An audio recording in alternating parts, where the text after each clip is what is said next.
With the rise of artificial intelligence is the rise of the need to compute artificial intelligence. That means we need bigger, faster, more powerful data centers than ever before at multiples of what we have now today. That requires people to go find, build, power, and sustain these new infrastructure pieces. And that's exactly what Brad Hardin at Diode Ventures is focused on. Him and his team are creating the data infrastructure that will be needed to power the future of artificial intelligence. They're actually building the data centers. They're finding the land all over the world in order to do this with their clients. And ultimately, what's interesting is that they're able to do it with a small cross-functional team, just like we talk about here on the People of Product podcast. And ultimately, Brad and his team are using technology to leverage the ability to do this at scale. And I think you're going to find it really fascinating how we connect the need to think about the people that are doing this work, the technology that it's unlocking, and ultimately coming full circle to the fact that we had to build the infrastructure to support that technology. This is a fascinating conversation, and I can't wait for you to dive right in. So here we go.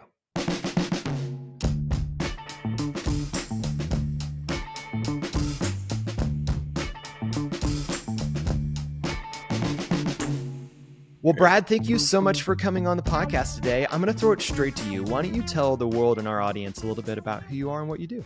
Well, great. Yeah, thanks, George. My name is Brad Hardin. Background is practiced architecture for a while, and I say practiced all this, being a construction executive, entrepreneur, founder, and really kind of a learner. And currently, I'm the president of Diode Ventures, which is a wholly owned subsidiary of Black Veatch. Black Veatch, multi-billion-dollar global company. And Diode Ventures is effectively the private infrastructure development arm of that business. So Black Veatch, about 110 years old, around $5 billion a year in revenue, but predominantly focused in the infrastructure space. So all the things we count on, but maybe don't see. So power, water, telecommunications, data centers, and all that infrastructure stuff. So what we do is we work largely with private clients to develop infrastructure at scale to help them grow and help their businesses grow. And it's just a tremendously exciting time. We got a great team. Team's up to we're almost up to about 40 people. We started about 7 years ago, and just been an exciting ride ever since, and just continue to see a lot of pipeline, a lot of growth, and it's just an exciting time to kind of be in the infrastructure space overall. But that's a little bit about me and my background. What's really cool about that, Brad, is like your infrastructure work. It really does overlap with this whole product or digital product space, because you're thinking a lot about that intersection between technology and infrastructure, or the things that we all want to do and build and make. It is only possible if you pull off what you're trying to do. So tell me a little bit about that intersection of where technology meets all this infrastructure work that you're focused on. Yeah. For really kind of for my career, I've always been fascinated about this nexus of where infrastructure meets technology. And I've started technology companies as well in the past, and, fully understand that journey and some of the challenges there.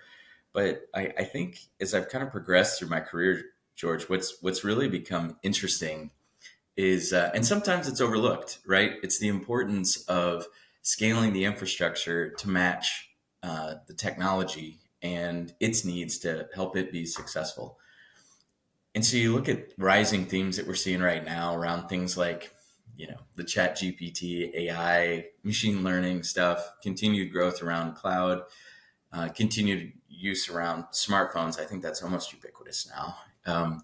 And these things all require infrastructure to make it work, right? And where I get pretty passionate about this is thinking about how can we make that infrastructure as effective as possible, right? And really, both from a performance standpoint, but from a carbon footprint, from a sustainability footprint side of things, thinking about things, really maybe more in an advanced way, if that makes sense, to kind of just, not, it isn't space magic. that, we use satellites and just all of a sudden everything works.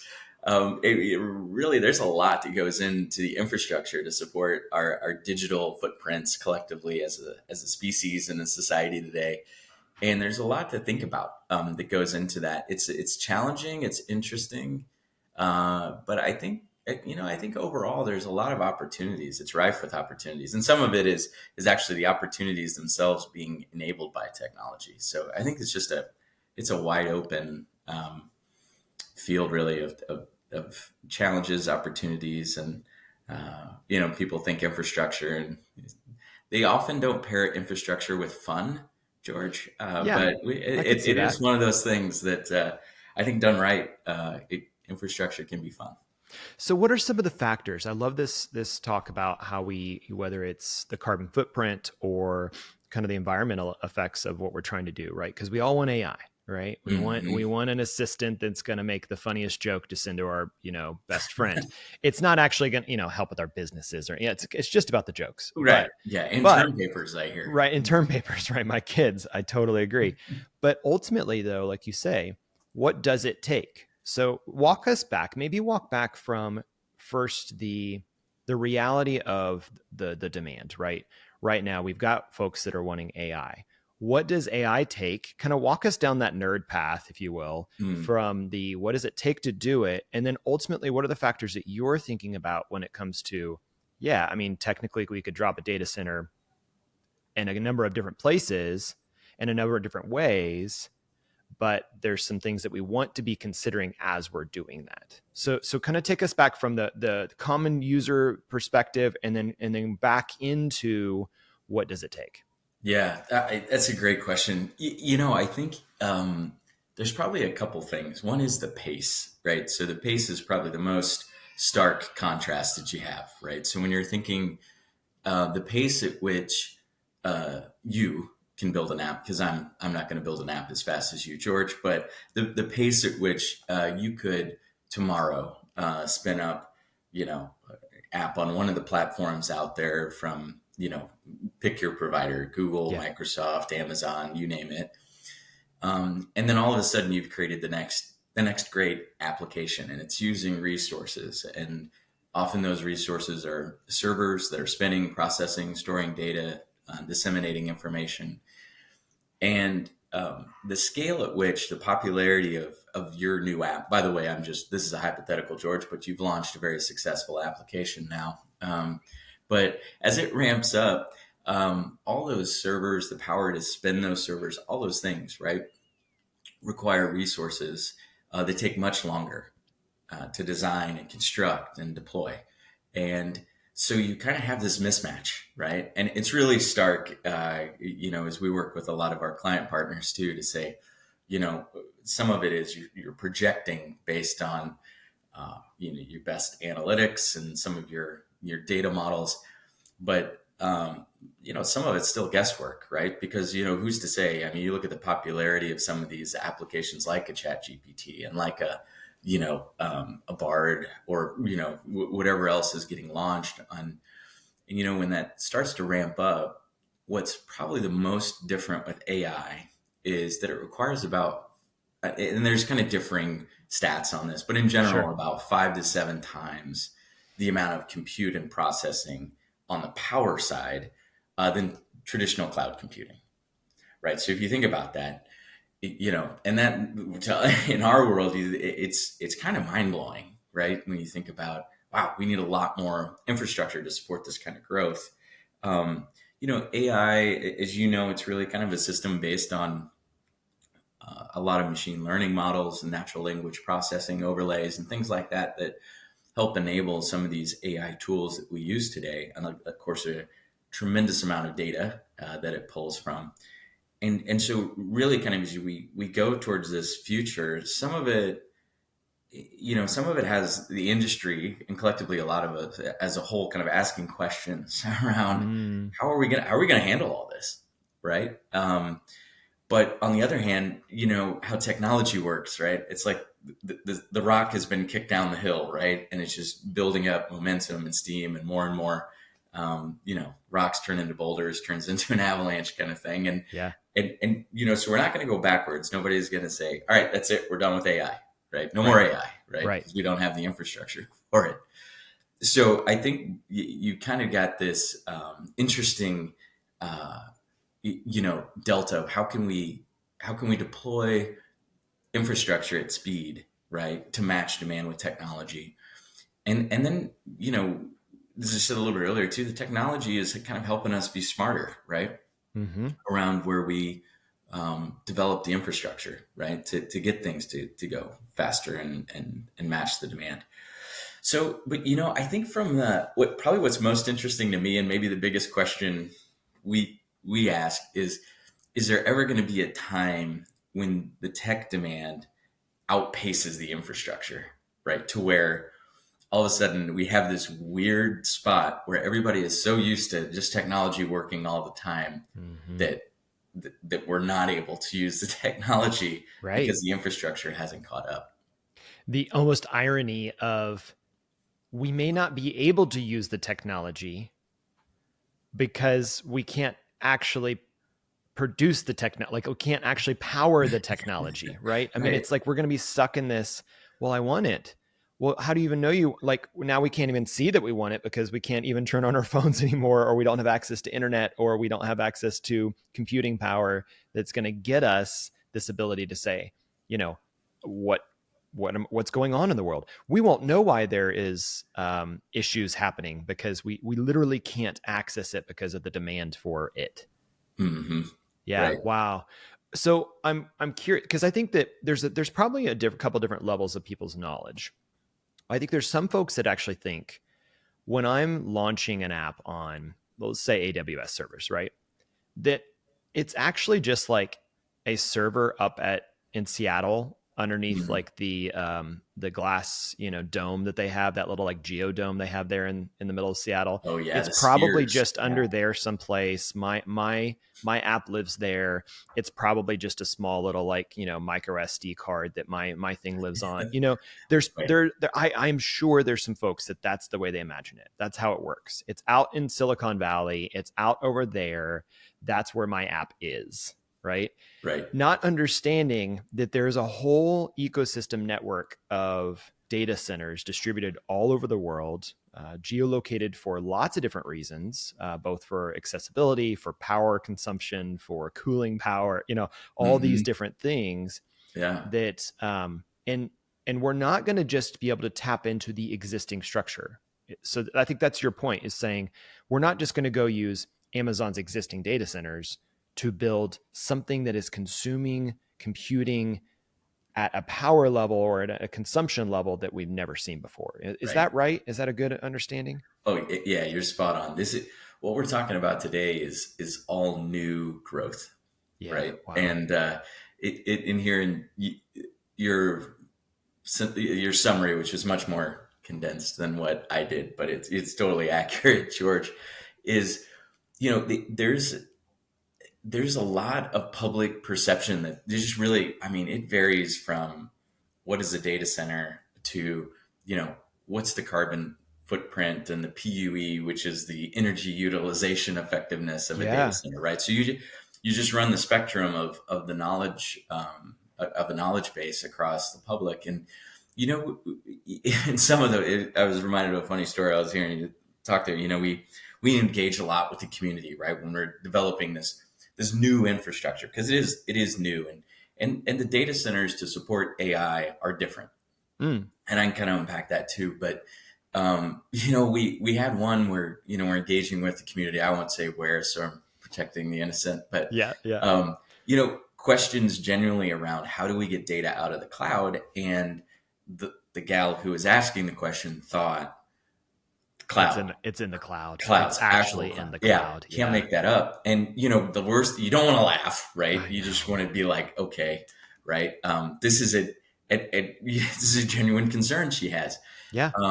And so you answer it and say, well, it's like the cloud is really a collection of servers, right? And that's kind of what we call a cloud, and then really go to the cloud. She immediately asked, "Why do you call it the cloud?" I was like, "That is a great question, and I have no answer." It's branding. We don't know. We don't know. Yeah. But I think that, you kind of get into it a bit, and all the new infrastructure that we're getting ready to deploy is going into places, for the longest time, it's been Ashburn, Virginia, Yeah. or Dallas or Chicago, these major metros and hubs, right? Where you've got a lot of population density, you've got a lot of, fiber connectivity. You've got a lot of some of the other infrastructure, core infrastructure historically that supported data centers. And I remember, and not to be like back in the day, but kind of back in the day. When you were walking uphill both ways, what was it like? Tell Right, us. right. I worked on a data center in San Antonio, Texas. I think it was like a 20 or 30 megawatt data center. Sure. And I remember, you start to lose perspective down the data hall, right? Yeah. I was like, this is it. This is as big of a data center as we're ever going to build, right? Yeah. This is it. It's massive, right?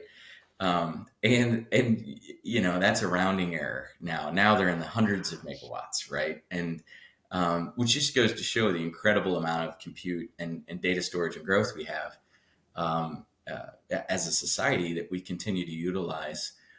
But kind of the, behind the scenes is this other sort of, well, okay, now we can't locate this infrastructure, right? It doesn't make sense to locate it somewhere close to downtown Dallas anymore. You probably can't find the land area to support right.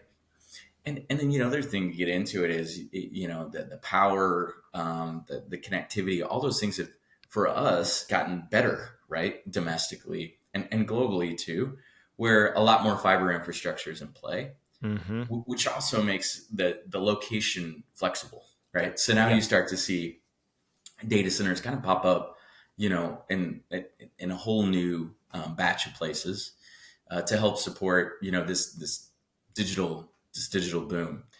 And you also, we see some doing it better than others. We like to think we do it better, or at least we do a good job of it. But when you go and you're developing in a community, talking through all this stuff, right? Sure. And making sure people know it's not in the cloud, right? And Yeah, that these yeah, things aren't radioactive. You're And, bringing down fear, right? I mean, because Yeah. inevitably You it's gotta do it. new, it's big, potentially, like Yep. it's scary. And Yeah. so Yep. you're going through this checklist of fears that you're aware that they might have, right? Yeah. Right. Yeah. And it's interesting because you've really got to rally together as a team to approach it, right? Because we've got technical experts, right? It reminds me very much of like first startup we had, and we're developing a platform, right? An app platform. And you've got your engineers, or you've got your nerds, right? And then you've got your product sales marketing team, right? And then you've got your, folks who can speak engineer, but, work in between the sales. And so you kind of are coordinating as a team there to go and make sure, a community is educated, or, whoever you're meeting with is comfortable, right, with what you're talking about, or able to get their questions answered.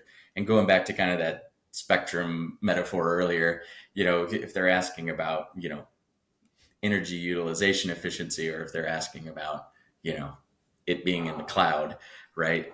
Being able to answer both of those and being able to handle those responses is important. But it reminds me a lot of Launch in the First App, where you don't need the nerds talking about, and I tend to loop myself in the nerd bucket, with all due respect sometimes. But but you're pretty good navigating the storyline as well. I think that this is the reason that we call this podcast People of Product, right? And the first word is people, because inevitably, like, we're all in the business of people. We just happen to be either building software for big companies to run, or building data centers so that I can build software for big companies to run, right? Right. I'm curious, as you're looking at potential opportunity spots, what are you looking for? What are some of the factors that go into, for those that don't know, that go into building an efficient or an effective data center, when you're kind of looking for those best places, those best criteria? Yeah. It's interesting going back to that, 5 to 7 times, right? The amount of, right. I of can't power imagine. and consumption. It's really, it's kind of first of all, it's a little bit overwhelming, right? You start to think about, that's a lot to develop. But and of course, we're not going to be the only ones to do it, right? Of course, yeah. There's others and those kind of things to help them scale. But in general, it's going to be communities that you can relatively easily get to. Yep. So transportation is important, land and buildable areas important, power is important. Yeah. And increasingly we find ourselves kind of developing both, right? Where it's the power infrastructure, right? And we do a lot of solar and battery renewable energy projects. We're doing our first geothermal project, Awesome. which is it's just so cool. And technology makes so much sense. It's been around, I think, like 120 plus years. It's kind of how we use it today with turbines and such, and just makes all the sense in the Yeah. world. But Yeah. so we're finding ourselves increasingly doing a lot of both, Yeah. right? Where it's the power and the data center, combined, and I think that it also creates a sort of social license to operate Mm-hmm. component where Yep. if as people look to invite data centers into their backyard, right, and they there's a lot of upside to that, whether it's the construction jobs or the permanent high paying jobs in the data center, whatever that may be. But then, there's this other environmental stewardship component to that, right? Making sure that as we're doing this, that we're, reducing the overall carbon footprint as much as we can from the data center, using the technology that we have today. And That's awesome. yeah, we're all fingers crossed on cold fusion. We're hoping that happens quicker I mean, honestly, there's than some, later. we could nerd out on new power methodologies for a lot longer that we have for this podcast, because but it is interesting, right? This boom in computing is going to create innovation in a bunch of different spaces. Oh yeah. And it's funny that maybe it's funny to me. It's somewhat of a virtuous cycle, right? So now we see this, the huge demand and increase for technology, demanding technology, right? Yes. To make it Yes. more efficient. And so now, we're working on products like what you guys are helping us with, not pitch, but that, working on, hey, where do we Yeah. locate this infrastructure, right? Using GIS tools and data layers and all these things. And leveraging AI to go and find optimal sites, That's right? right. That support this kind of growth. Which then in turn perpetuates more growth.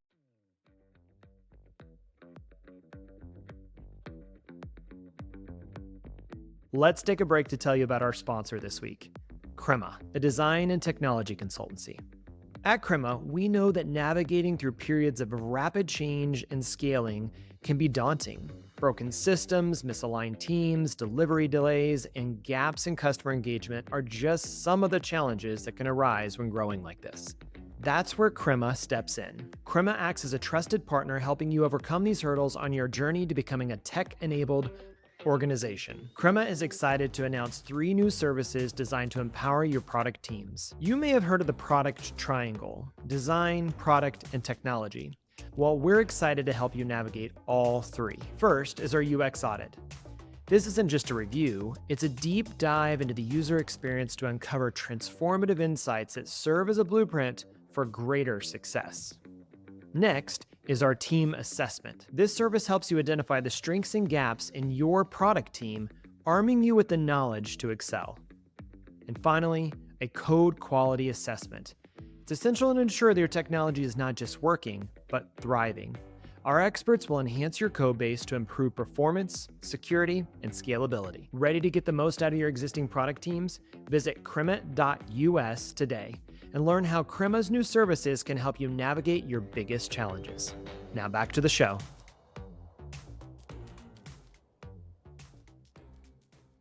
Well, let's camp on that for just 2 seconds, not so we can talk about what we're doing together, but ultimately, I think what's really interesting is what you're talking about. And I think what a lot of people are looking for, whether you're in a big enterprise service organization like, an engineering firm or construction firm, or you're in cybersecurity IT services, or you're in a big tech company, they're all trying to get more done with less people, right? Mm-hmm. Not that we want to replace people. We just understand there's a cap, right? I mean, talk to any engineering construction firm right now, and their number one problem: I can't find enough people. Right. Right. And so they have to use technology. They have to use these tools. They have to use AI. They have to use all this stuff to get more done with less. You've only got a team of 30 to 40 people and you're doing massive scale projects. Yeah. That's leveraging both technology and really incredible people, to be fair. So Yeah. tell me a little bit about that. I mean, that's you're able to scale with not having to throw just massive amounts of armies of people at it. Talk more about Yeah. that. It's become interesting, right? So we've got a great team for starters, which is, and I could brag on them all day, You but should, and they are amazing. I've met some of them. they are They're incredible people. And I think part of how we've been really intentional about embracing technology early on, we're only 7 years old. So a lot of maybe what we can take advantage of as a newer company Yeah. is that we're not stuck in our ways like a lot of big enterprises that have been doing it for decades, right? So this is the way we've always done it. Like it doesn't really work because we've only been around 7 years. So it's like, you mean for like the last 6 months or like how long are we talking? Right. Here?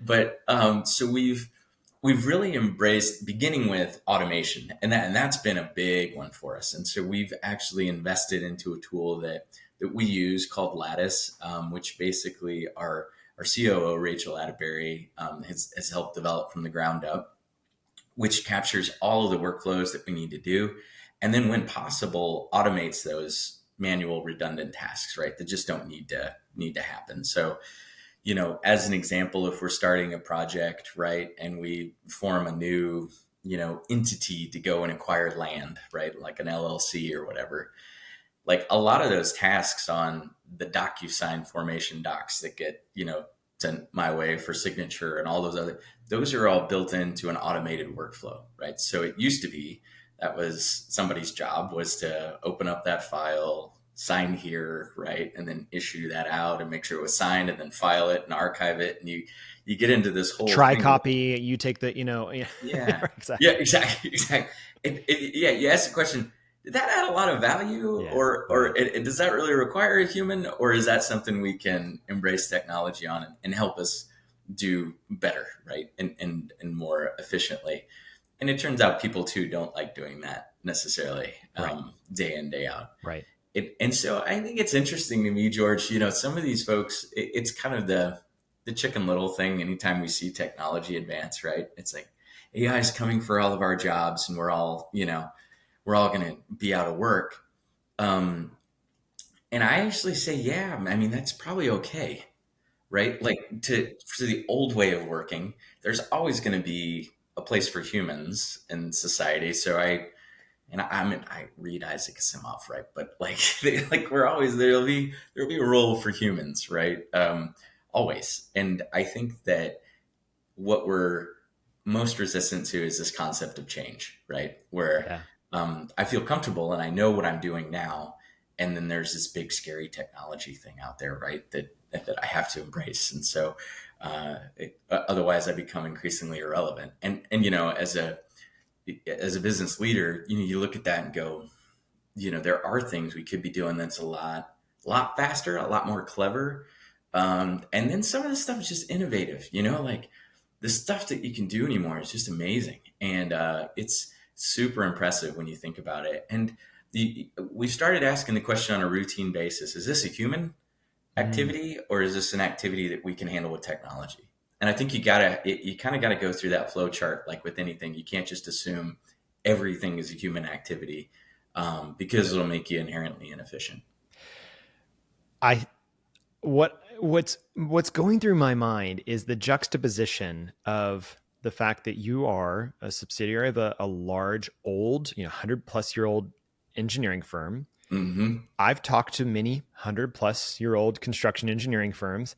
They don't love change, right? Oh, I mean, no, this is right. just like they've been doing it away for a long time. Mm-hmm. It's not to say they don't adopt technology. They do, but a little slower than maybe it could be adopted or could be brought into because the pace of change is either a threat or there are clear reasons. Maybe it is there's a compliance or there's a safety aspect or there is a some constraints on the fact that, hey, if that changes too fast, we may not know that we're doing it the right way. And when it comes to engineering something, you want to know that you're doing it the right way, right? So I get Right. that. But ultimately, what I think, I love what you said, and this is something I tell specifically entrepreneurs that are maybe first-time entrepreneurs. You're not a first-time entrepreneur, but I think you still hold this principle to be true, which is we don't know what not to do, right? And that's a Huh. gift. I think that's a gift. I've almost started to get to the point where when someone asks for advice on like, what should I do as a first-time entrepreneur? I'm like, I kind of don't want to tell you, right? You're Because so not right. knowing what to do is Oh, it's the probably your best. superpower right now, Oh, it's the best. It's the right? best. Yeah, I 100% agree with you.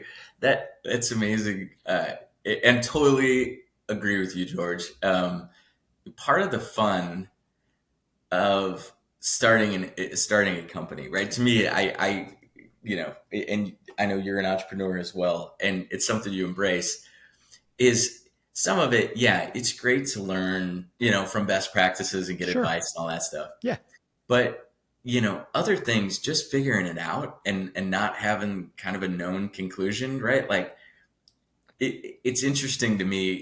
It's sometimes being told how something works or this is the way you should do it inhibits innovation in a major way, right? yeah, yeah. Versus like, I don't know, go look at it, go ask some questions, go, Just try be to break it, curious. whatever. Yeah. Yeah, And it's amazing to me sometimes, what comes out of that. Sometimes it's a lot better. Sometimes it's, wow, I need to embrace what you just came up with.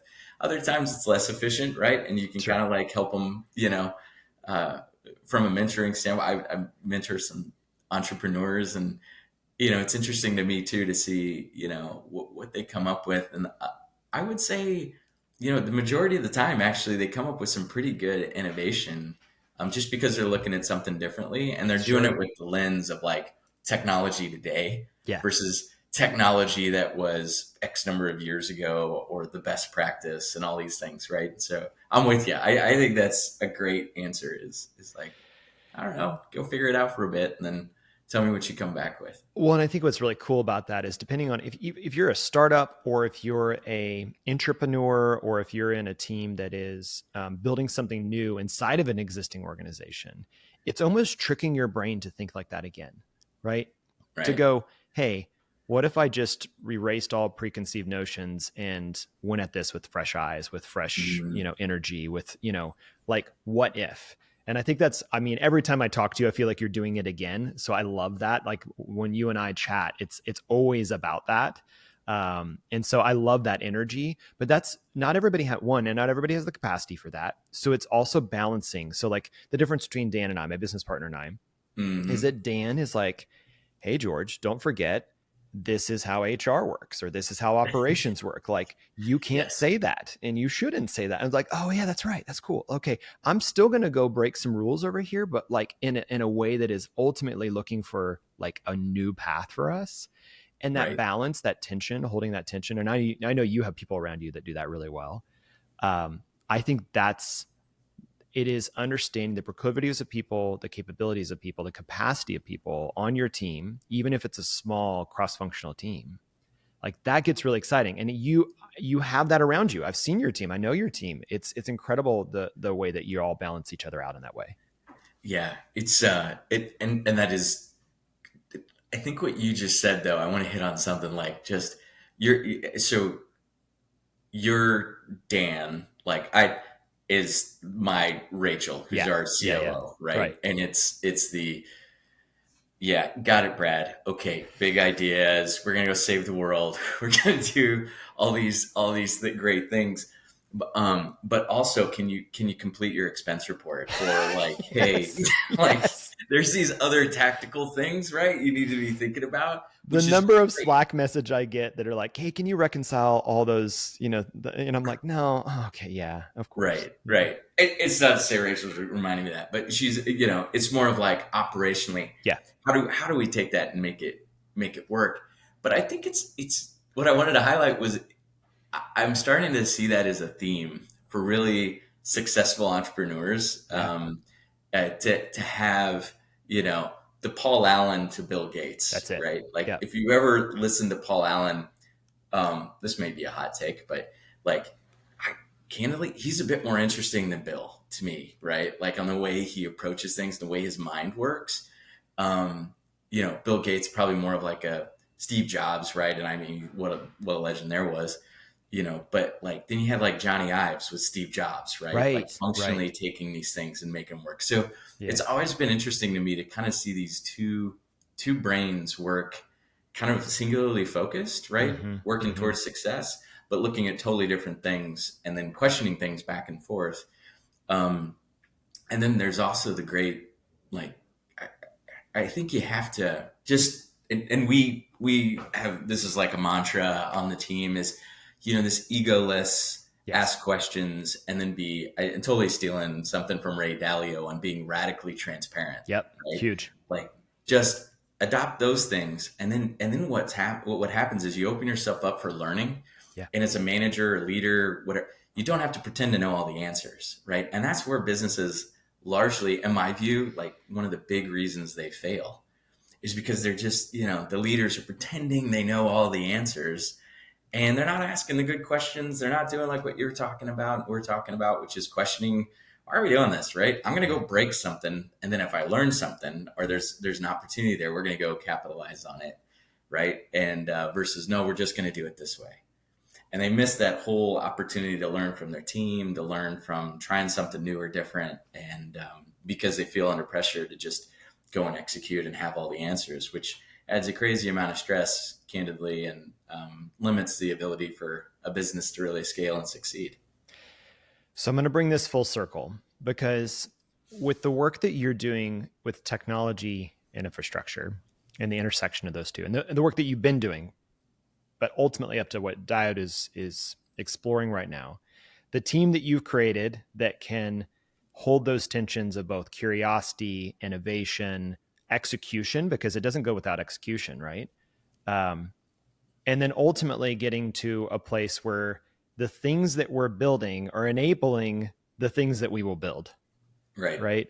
Um, I think that there's just such a beautiful kind of cyclical nature to both entrepreneurial venture experience, the what it means to work as a team, and what ultimately will be technology that will enable that work, but then the ability to do that work.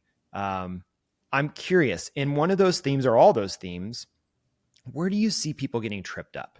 Where do you see people that Mm-hmm. are struggling? Whether it's, if we want to go more towards the what Yeah. Diode is doing, that's fine. But where are there people that are getting caught up? Maybe it's the fact that they just think it's in the cloud, right? I mean, that could be the first Yeah. start, or they think it's radioactive. I know we've talked about that. Or what are those areas that they're being challenged to say? We just what we nerded out on there for a little while is we know that is where the best things can happen, right? Mm-hmm. Where if we're building the infrastructure in a way that doesn't destroy the planet and also supports communities and also builds technology that will help people, the world could be a better place, right?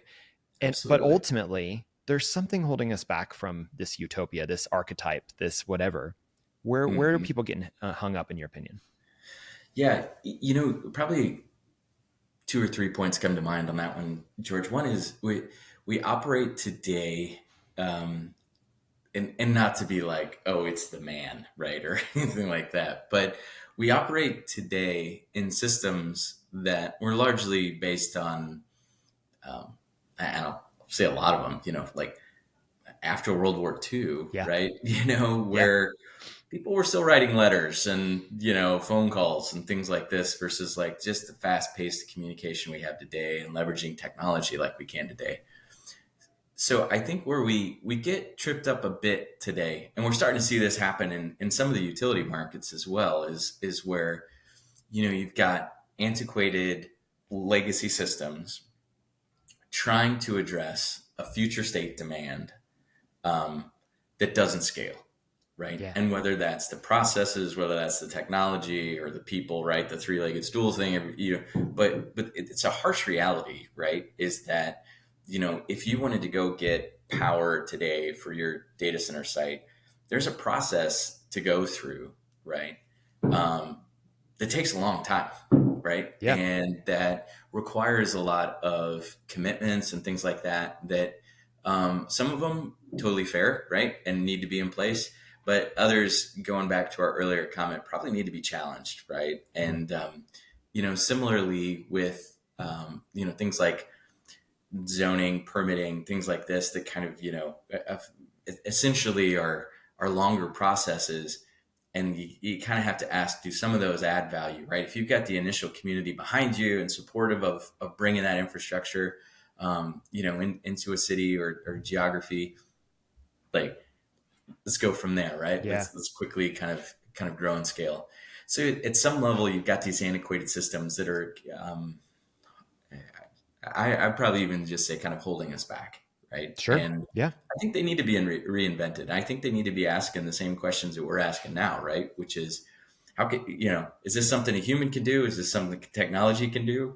How can we make it better, right? And faster? And how can we improve as an organization as well to not only do that stuff, but then get smarter, maybe even start to get predictive, right? Start to lean into some of the changes that we're anticipating, to be better overall, right? So that's kind of the first one. I think that, like, there are some legacy systems out there that are challenging to work within. The other is just kind of more of the time component. So there is, construction takes a minute, right? Yeah. You just in the current way it operates. Where I get excited about that, though, is the innovation that's happening in construction around things like prefabrication and material science and all these things. Technology is finally working its way into construction at scale, where users are able to do new and different things to have better outcomes. But I think we're still kind of even that industry, and I'm not blasting my own industry, but in some ways. Well, you see it firsthand. Yeah. Yeah. In some ways we kind of still think about things like this is the way you build a wall versus, hey, this robot can work 24 hours a day, 7 days a week. And like, Right. how could we use that? Yeah. Right. Yeah. And so I think there's, of course there's room for innovation and everything, but that's one, I think, another area too, where the actual physical construction of what we're looking at, can change and evolve and adapt over time too, to keep pace with the pace of technology, which is massive. And the third one, the limitation on the technology cycle is that I think it's firms, and we're lucky enough to be basically a startup within a big enterprise, Yeah. right? But we're different. We're a different business. So I think if we were like a subset of an engineering firm, Yep. that a lot of that mindset or the perception or the filters of this is how you run an engineering company would get applied to us. Sure. Of course. Right. But, we're a developer in an engineering company. So they're like, okay, well, that's new and different. So you guys need to have new and different systems, right? That's acceptable.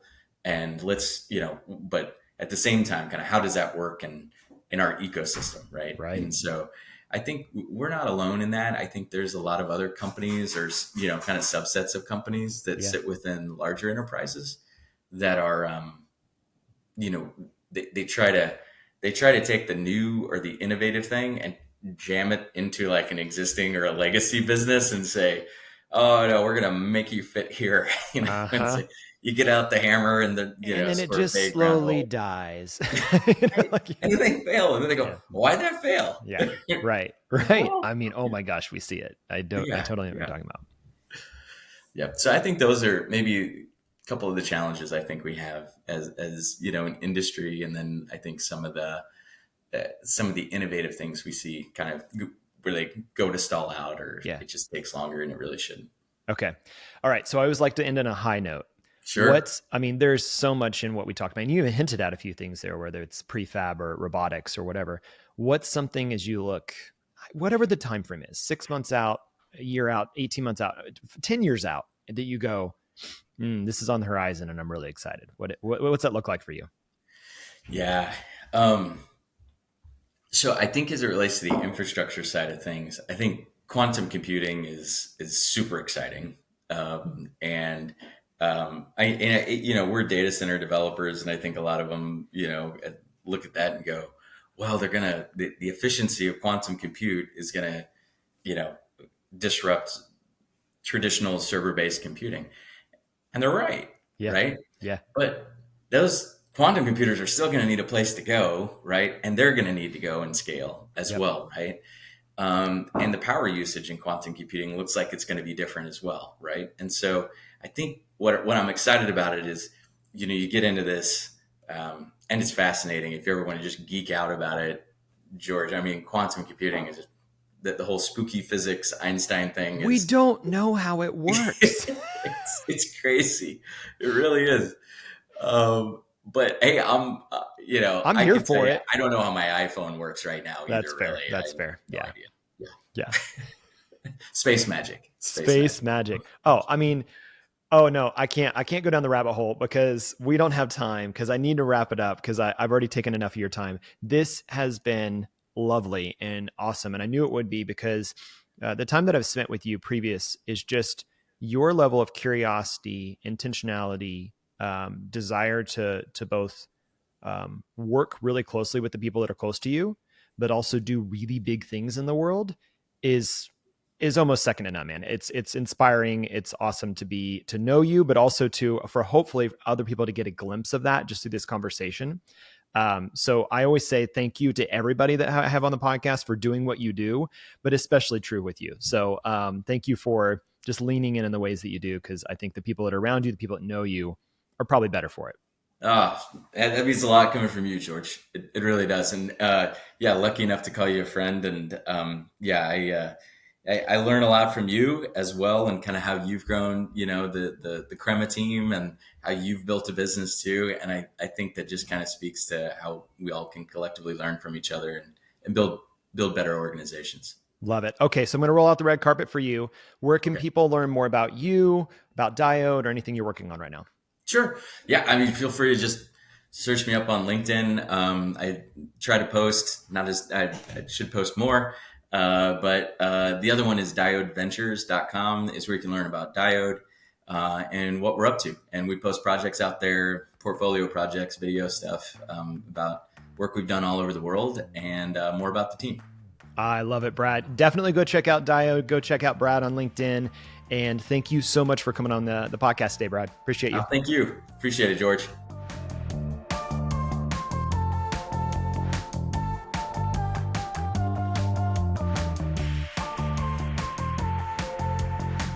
People of Product is brought to you by Crema, a design consultancy that helps forward-thinking leaders discover, understand, and execute on their greatest opportunities. Learn more at crema.us.